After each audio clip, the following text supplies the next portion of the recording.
Do you look at the same type of metrics when you look at quarterbacks? I feel like quarterbacks are like so incredibly hard to scout because there's so much that's going on, like scheme fit, the coaching situation, all of this stuff like matters more so than wide receivers or running backs. What are the different types of things you look for in QBs? Yeah, so I haven't actually had as much success as I would like to at quarterback.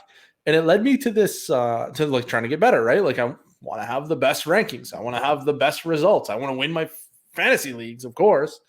So just, looking for ways to get better. And what I came across was this model called QBase from Football Outsiders. I've heard or read, I can't remember if it was on a podcast or an article or something. The guy who developed it actually got hired by the Browns and was like instrumental in them drafting Baker Mayfield.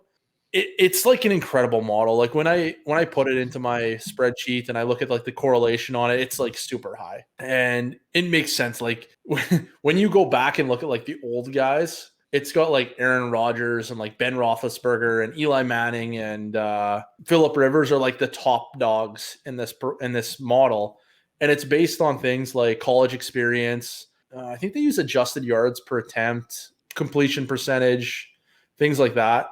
And then they also look at like S&P Plus scores or like the metrics. So like your S&P Plus is looking at quality of competition. And then they look at who are your teammates? Like, are you just getting boosted by your teammates like Johnny Manziel, who played with Mike Evans? Like, obviously, Mike Evans was the better half of that duo.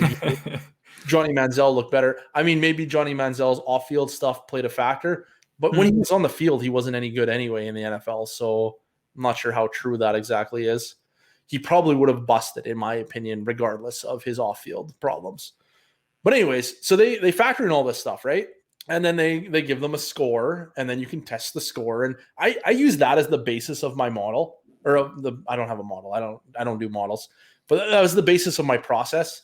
I use a threshold according to that scale. So once they're above this, then they're probably pretty good bet to hit. And then I use draft capital, like someone like Deshaun Watson didn't score very well in QBase. I'm not actually sure why. I've never looked into it.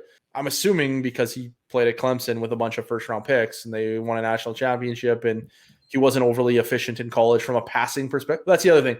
QBase is only for passing. It has no bearing for rushing.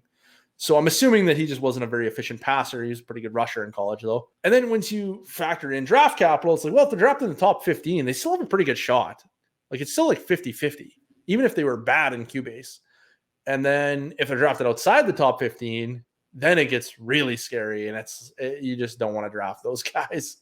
Just stay away. If they're not good in QBase and they're drafted outside the top 15, it gets really scary. To be fair, it's actually the top 12, but that's cherry picking because Deshaun Watson was the 12th pick.